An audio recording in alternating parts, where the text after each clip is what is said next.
Hello dear students, मैं आपको इस वीडियो में बताने वाला हूं कि सीबीएसई का जो नया सर्कुलर आया है, जिसके अकॉर्डिंग 11th और 12th क्लास से हर सब्जेक्ट से कुछ कुछ पोर्शन जो है वो रिड्यूस किया गया है, डिलीट किया गया है। अगर वो पोर्शन कुछ डिलीट किया गया है तो वो किस सब्जेक्ट में कौन से पोर्शन है उसके बारे में जानकारी आपको देना चाहता हूँ। तो मेनली क्योंकि मैं केमिस्ट्री का टीचर हूँ तो मैं आपको केमिस्ट्री के सिलेबस से कौन कौन से पोर्शन किस चैप्टर से क्या क्या डिलीट हुआ है उसकी जानकारी मैं आपको देता हूँ। तो देखिए, मैं सबसे पहले अभी बात कर रहा हूँ क्लास 11th की। तो इस वीडियो में क्लास 11th के चैप्टर्स के बारे में बताऊंगा। तो क्लास 11th में जो पहले पोर्शन था हमारे पास, जैसे कि सबसे पहला चैप्टर होता था बेसिक कॉन्सेप्ट्स ऑफ केमिस्ट्री। तो बेसिक कॉन्सेप्ट्स ऑफ केमिस्ट्री में हम लोगों को क्या है कि इसमें बहुत सारे जो टॉपिक्स थे उसमें से देखिए जो पोर्शन डिलीट हो गए हैं मैं उनकी बात कर रहा हूँ, है ना। तो यहाँ पे देखेंगे नेचर ऑफ मैटर के जो नेचर के बारे में हम पढ़ते थे, लॉज ऑफ केमिकल कॉम्बिनेशन, जितने भी उसमें लॉज थे वो सारे लॉज जो है वो यहाँ से एलिमिनेट हो चुके हैं, आपको पढ़ने की जरूरत नहीं है। डाल्टन्स थ्योरी वो भी चला गया है। Concept of elements, atoms and molecule, जो इनके हम डेफिनेशन पढ़ते थे, इनके कॉन्सेप्ट पढ़ते थे कि एटम क्या होता है, it is an individual part, ये सारी चीजें हट चुकी है। बट ये सारी चीजें आप नॉलेज के लिए जरूर पढ़ सकते हैं, बट आपको सिलेबस से हटा दिया गया, मतलब ये अभी एग्जाम में नहीं पूछने वाले हैं। सेकंड जैसे कि देखते हैं स्ट्रक्चर ऑफ एटम। तो ये क्या है, तो एटॉमिक स्ट्रक्चर भी बोलते हैं इस चैप्टर को। इसमें जो होता था discovery of electron, discovery of proton, discovery of neutron, ये पूरा वहां से हट गया है, डिलीट कर दिया गया है। वैसे ही एटॉमिक नंबर का कॉन्सेप्ट, एटॉमिक नंबर क्या है, जो डिवाइड बाय 12 कार्बन मास से जो निकालते थे। आइसोटोप है ना, आइसोबार वो भी हट गया। थॉमसन एंड रदरफोर्ड के एटॉमिक मॉडल और उनकी जो भी लिमिटेशंस थी वो सारी चीजें वहां से हट चुकी हैं। नए सिलेबस में पीरियोडिसिटी में अगर हम देखें, जो थर्ड चैप्टर हुआ करता था, अभी भी वो थर्ड चैप्टर है, उसमें से significance in development means significance of classification, कि पीरियोडिक टेबल को हम किस तरीके से क्या करते हैं, क्लासिफाई करते हैं वो, और डेवलपमेंट ऑफ पीरियोडिक टेबल, जो मेंडलिफ कैसे सबसे पहले कौन आया, जितने भी साइंटिस्ट थे एक एक करके जो डेवलपमेंट हुआ है वो सारा कुछ अब क्या है, एलिमिनेट हो चुका है। वैसे देखेंगे स्टेट्स ऑफ मैटर, इसमें दो चीजें आती थी, liquid state and gaseous state, जिसमें से लिक्विफिकेशन वाला जो पोर्शन है, गैस का जो लिक्विफिकेशन होता था वो, जिसमें हम लोग क्रिटिकल टेम्परेचर का कॉन्सेप्ट पढ़ते थे, वो काइनेटिक एनर्जी, मॉलिक्यूलर स्पीड जो आरएमएस डब्ल्यूएमएस, ये जो मॉलिक्यूलर स्पीड हम पढ़ते थे, रूट मीन स्क्वायर, वेलोसिटी, ये सारी चीजें वहां से एलिमिनेट हो गई है।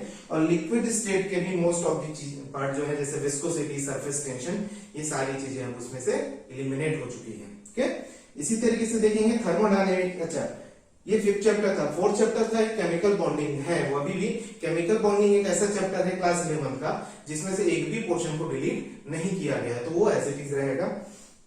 फिफ्थ चैप्टर हो चुका। सिक्स चैप्टर है थर्मोडायनेमिक्स, जिसमें से हीट और specific heat capacity and specific heat capacity को क्या कर दिया गया है, एलिमिनेट कर दिया गया है, और क्राइटेरिया ऑफ इक्विलिब्रियम भी वहां से हटा दिया गया है। अगला चैप्टर है इक्विलिब्रियम, जिसमें से हाइड्रोलिसिस क्या, सॉल्ट हाइड्रोलिसिस।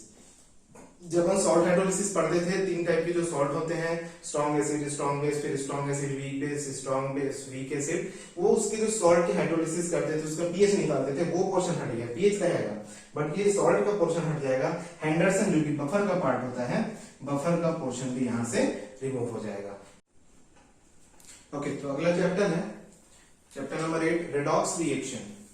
रेडॉक्स रिएक्शन में हम लोग क्या पढ़ते हैं, मेनली कैसे रिएक्शन, रेडॉक्स रिएक्शन को बैलेंस करते हैं, ऑक्सीडेशन क्या है, रिडक्शन क्या है, एंड ऑक्सीडेशन नंबर कैसे निकालते हैं, ये सारी जो चीजें हैं वो सभी हैं।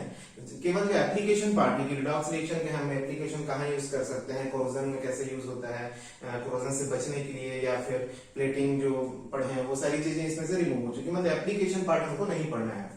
हाइड्रोजन की बात करें तो हाइड्रोजन में तो बहुत सारी चीजें जा चुकी हैं, बस कुछ ही चीजें बची हुई हैं।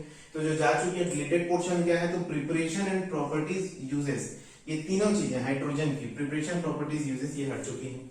बट उसके जो ऑर्थो हाइड्रोजन, पैरा हाइड्रोजन की जो बात थी है ना, उसके जो टाइप्स हैं है ना, वो चीजें रहेंगी, जैसे preparation, reaction, structure, uses, H2O2, hydrogen peroxide का भी ये पोर्शन जो है, जो वो सारा चीजें यहाँ से हट चुका है ना। इसके बाद आता है एस ब्लॉक एलिमेंट्स।